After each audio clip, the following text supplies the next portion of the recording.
This morning I went for a walk in the hamlet that I'm living, and I decided to, after my trek up the hill, and there's a small hillock called Karigata, and that's where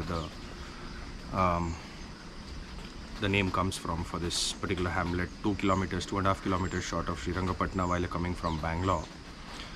And I sat down with this shepherd who I saw yesterday as well. In the last 3 days, he's been one of the common features of my morning walks, and I decided to sit down with him and have a chat. So I asked him, he in fact asked me, the noise in the city must be too annoying, for all of us. How is it for you? So he said, we got used to it. It's we kind of ignore it. He said, why you ignore it? So I said, it's because it's too much of a problem.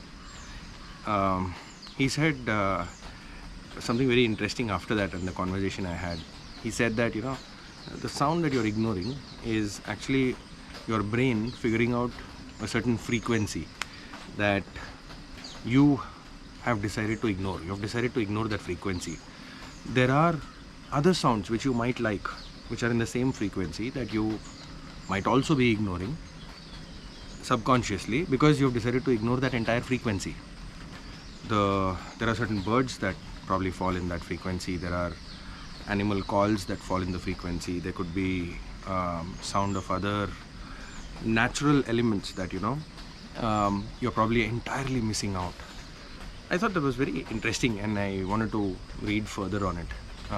Then I found a very interesting few paragraphs in the short read called Please Spare a Thought by Yogi Ashwini, and it talks about the physical that we are present in is a dimension.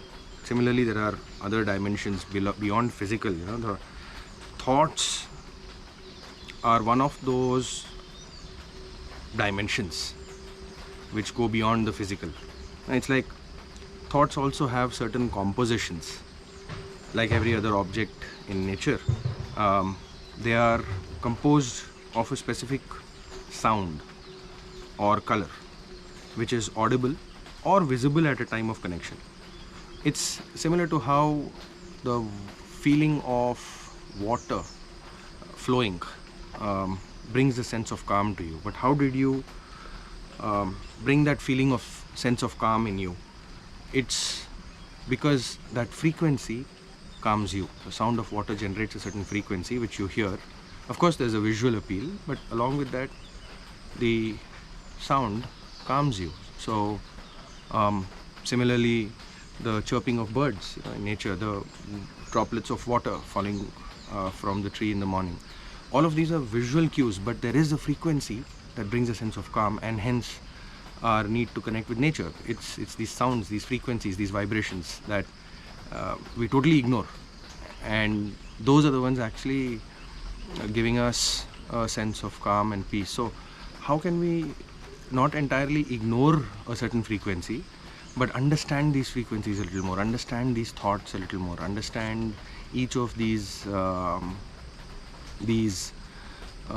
elements that bring about a sense of calm in our life?